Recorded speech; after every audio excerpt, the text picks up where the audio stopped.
Alright, hi everyone, welcome back to another video of Salesforce Makes Sense, and this is Himanshu, and we are continuing our journey of Salesforce Developer Curriculum. And in this video, we'll talk about our static keyword. That's another concept under OOPS and Apex classes. Probably the only item that was left in what all we discussed, right? If you have noticed me writing this static keyword at certain places, why am I doing it? What is the purpose? What does it mean? Is what we'll answer, and that should solve the pieces of the puzzle that we are currently working on, right? Awesome. So, what is the meaning of static, by the way? If you think of the word static, it means it's stopped, right? It does not change. That's the meaning of static, correct? So you can have static variables and you can have static methods, but your classes cannot be static. Now understand from our previous concept, that was constructors, right? We talked about instantiating our classes, right? We talked about instantiation. What does that mean? That means that you're setting up your road to success. You're setting up your path, and then you are defining that, let's initialize, and then we'll start all the methods, we'll start all using all the variables, and we'll achieve our business value, correct? So a class needs to be instantiated, meaning it has to be set up. It is not predefined all the time, which is why you cannot make a class static. Because if you define a class as static, that means it will not be able to change itself. If you just think of the word keyword static, it will not be able to change itself, but a class should be able to modify itself, right? Based on whatever parameters are given, which is why the classes cannot be static. However, you can choose to keep your methods and variables as static. Why? Yeah, methods and variables can be static, right? You might choose to define 25 variables out of which two will never change, right? For example, if you are building an Android application, right? Let's say in a single day, you only want 500 users to log in. So what is your maximum user login size? 500. Will this change? No. So you can define a variable with size equal to 500 and you can call it a static variable, meaning the understanding is that this variable will stay constant in this transaction. It will only be 500. It will not change.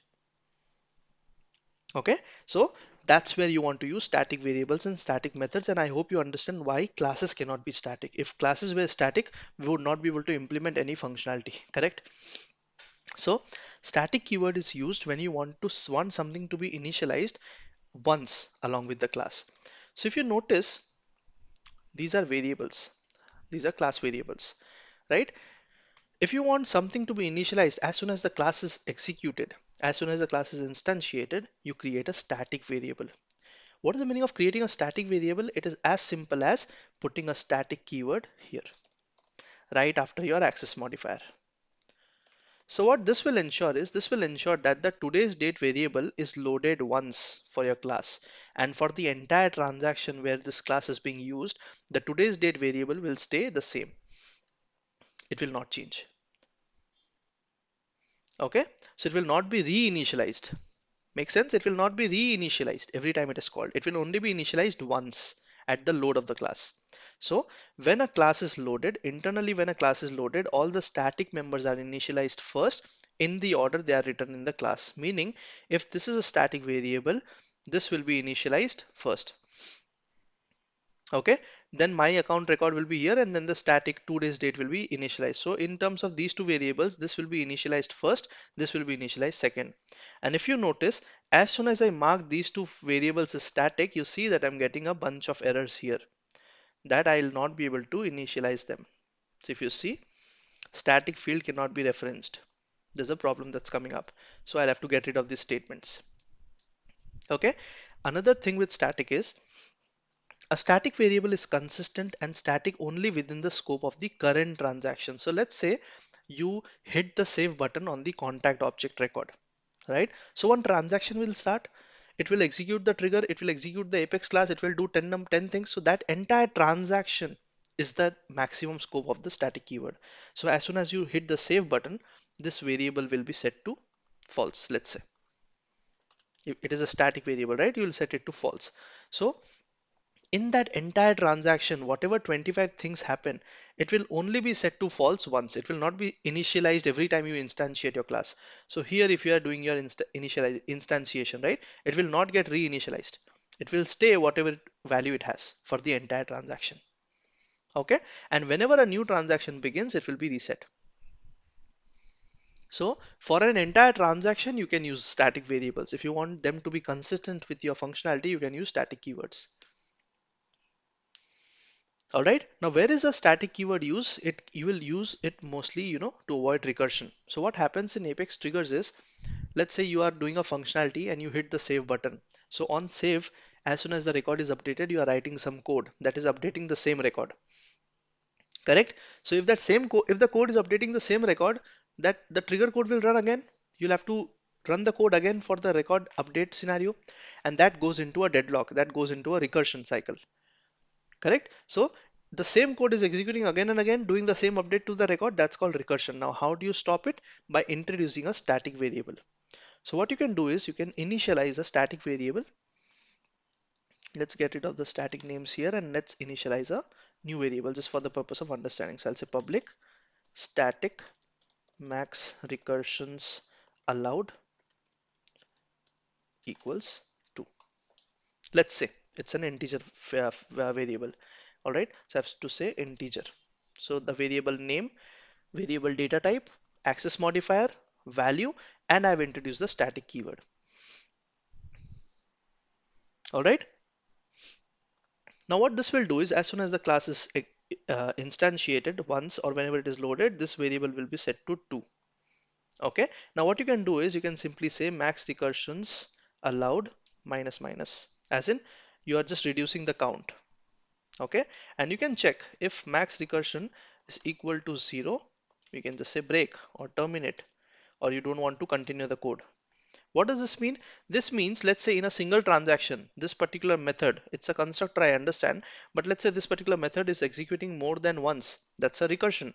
So what it will do is it will reduce this particular flag to minus minus, as in this is the shortcode for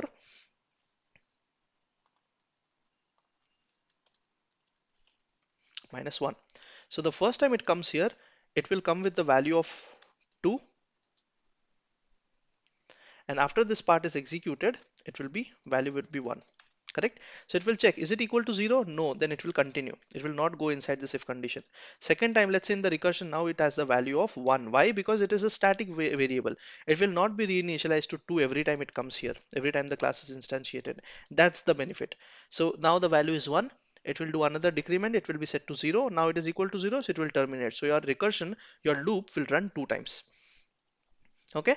In many cases, you don't want it to recur multiple times, so you define a boolean static flag. So it will be,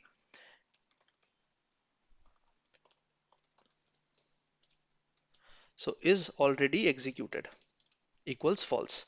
So let's say you define a boolean flag that's called is already executed and you are setting it as false, and let's say your code has come to this particular method. What you will do is you will say all my variables dot is already executed equals true, meaning you have reached this code for the very first time. And how can you basically avoid recursion? What you will do is you will set it to true and you will check if all my variables dot is already executed is false.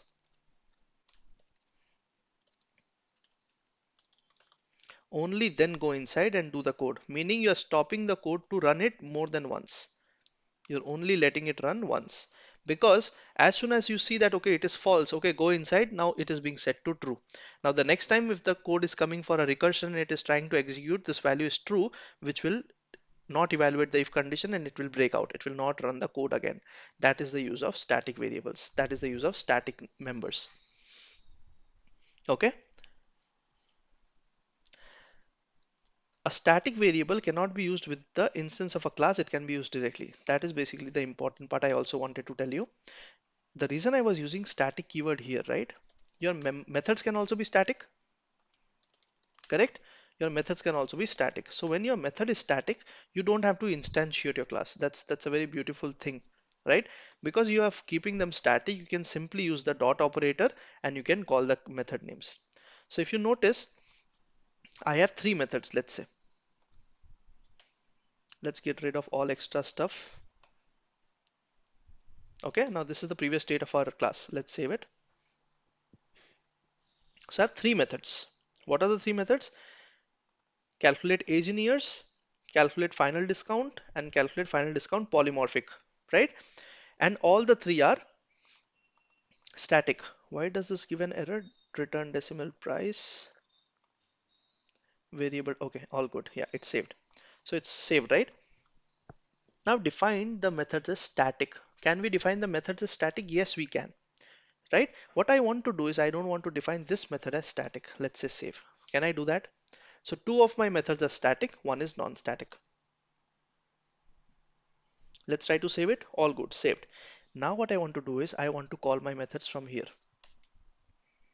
So based on what I taught you, right? How would you call the first method? You would say all my variables, new instance equal to new all my variables. You have created the instance, right? And once you are instantiated, you can use the dot operator and you can call the calculate age in years method. That's what we learned, right?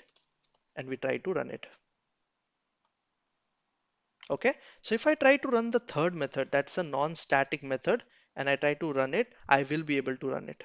Let's put the values, customer type, selling price, and discount percent. So I'll say the customer type is retail, selling price is 2500, and the discount is 5. If I try to execute this, it runs fine.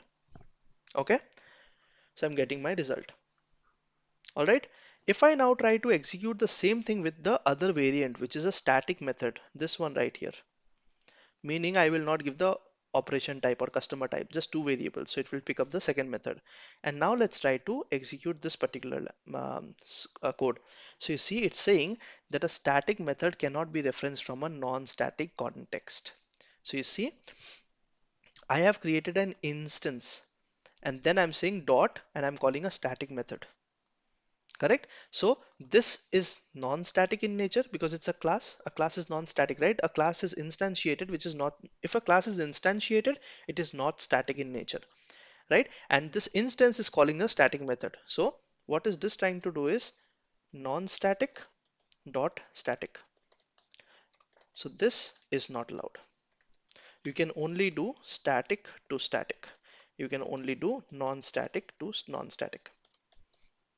Okay, which is why you're getting the error, which means you either have to define this particular, you have to either remove this particular static keyword from your second method, or instead of instantiating, you can simply call the method by using the class dot.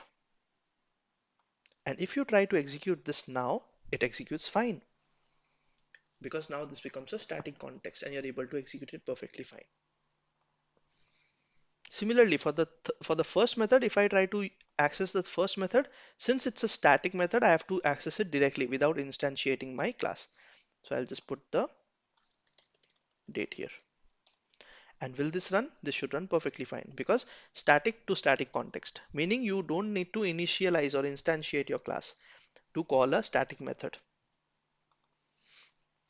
All right, which takes me to a reference I wanted to make. So earlier I told you that system.today. What is system.today? If I had to explain this to a 5-year-old, it is a method that's called today. It does not have any parameters and it is coming from the system class. Correct? So which means if I were to now ask you, the method today, is this a static method or a non-static method? What would you say? It is a static method. Why? Because see, it's accessing the class directly. If it, let's take a look at the statement system.today, right? So system is the class and today is the method. So if I'm able to directly access the method by calling the class name, what does that tell me about this method? Is it static or non-static? It is static. If it was a non-static method, I would have to do something like this, correct? This is how I would access a non-static method by using the instantiation of the system class. But that's not here. It's directly accessible, meaning the method is a static method. And why is it static? Because yeah, it is always returning the same date, right? The today's date. It is always returning the current date. So it can be made static. So now if you have to explain this particular line, you can say three things about it. You can say that system is the class, today is the method name, and today is a static method and it does not have any parameters in it. That is what this particular small code snippet means. And I hope This basic is clear. If this basic is clear, it will help you a lot understanding things, and you won't just bluntly write code or copy code from Stack Overflow or Salesforce Stack Exchange. You'll be able to make sense of it. These kind of things are important to understand.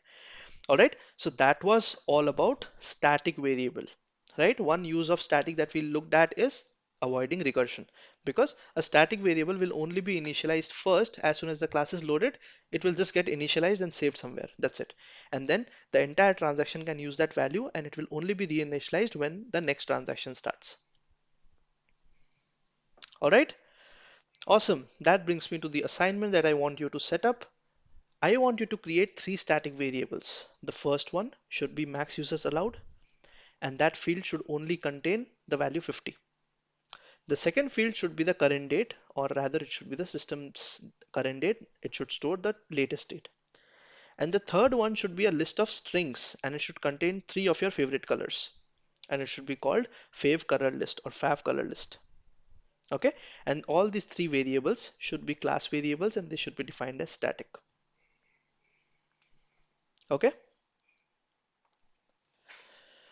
perfect. Go ahead and do this. And before I mark this tutorial complete, you see the syntax, it is public static and then the data type and then the method name. You could ask me, Imanshu, can I just change the order? Can I put static in the front and try to save it? Yes, you can. So the access modifier and the static keyword can interchange places. That's okay. But can you move static after the data type? No, that's not allowed. So if you say static after the string keyword, it will not let you save it, because then you are messing up with the system. You are trying to mess with it. All right, so you see this saved up fine, but if I say public string and then I put the static keyword here, this level of modifications are not allowed. Okay, the access modifier and the static keyword can interchange places. Why? Because the access modifier is an optional keyword. It's optional, right? You may or may not choose to write it. So static can either be the first or it can be the second one. But you see, it is giving me an error that unexpected token, static is not allowed, invalid constructor, and all of that stuff. So it has to be here. All right. Second thing, can I define, so you might ask, Himanshu, you have defined class variables as static. Can I define a method variable as static? So if I say public string, what's the answer to this question? And let's say I initialize it to yes or no. Can I do something like this? Can I create a member variable which is a public member variable, or let's say I want to add static? I cannot do that, right? So the static variables can only be class level variables. So if you notice, I'm getting an error that says public is not allowed on locals, static is not allowed on locals, meaning I have to get rid of these two keywords from my variable.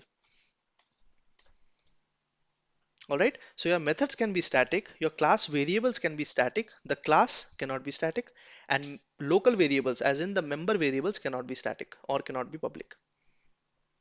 Okay, that's another thing I wanted to inform. Right, so we talked about the order of static and public, we talked about whether it can be inside or not, and one more thing, can my constructor be static? Right, so if I try to do public static, let's save it. What do you think? Before it saves, try to think of the answer and tell me whether a constructor can be made static or not. No, a constructor cannot be made static, right? Because what's the point of making a constructor then? Because constructor is trying to get ready with all the prep work and initialization, right? But we said that static is not something that changes in the entire transaction. So you cannot have your constructor with static keyword.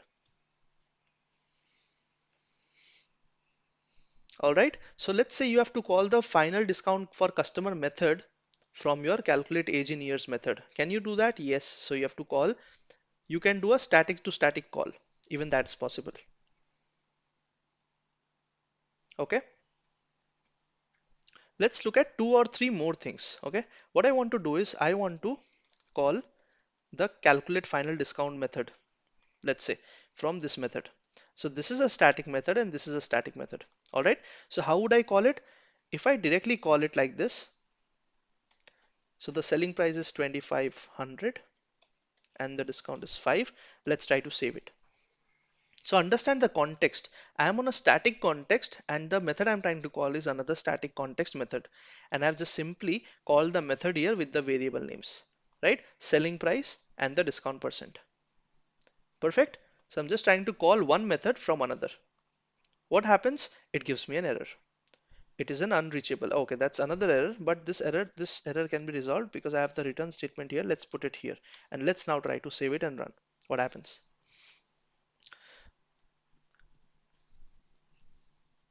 So if you see, I'm able to call my static method from another static method without doing any kind of instantiation or class calls or dot operators. Why? Because the context is same. I'm on the same class and I have two static methods and one is calling the other.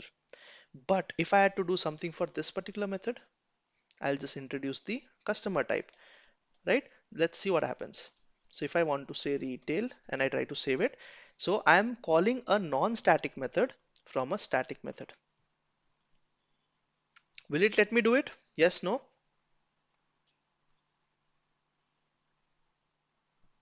It is saying that the non-static method cannot be referenced from a static context, so you cannot do that. Okay? So you are on a static context and you're trying to access a non-static method. This is not a static method, right? It's a non-static method, so it's not letting you do it here. All right. One last thing I wanted to talk about. I am on a non-static context. All right. And I want to call a static method the other way around. So let's say I want to call the calculate age method in my non-static method from here with a date variable value. Let's take this date. Okay. And try to save it. Will it let me save it? So now the context is reverse. From a non-static method, I'm trying to call a static method. Will it let me save it? It lets me save it, right? So I'm able to call the reverse the other way around. I'm able to call a static method from a non-static method, but the vice versa is not true. All right. So if you're on a static context, always remember this. If you're on a static context, you cannot call non-static stuff. Why? Because you're in a context that is not going to change and all. You can just think like this. But if you're on a non-static context, which means you can either call a static context or a non-static context. Does not matter, right? You're on a non-static context. So that's the key difference. All right, I think that's all I wanted to tell you, and I'll encourage you to take a look at these example use cases and different scenarios one more time.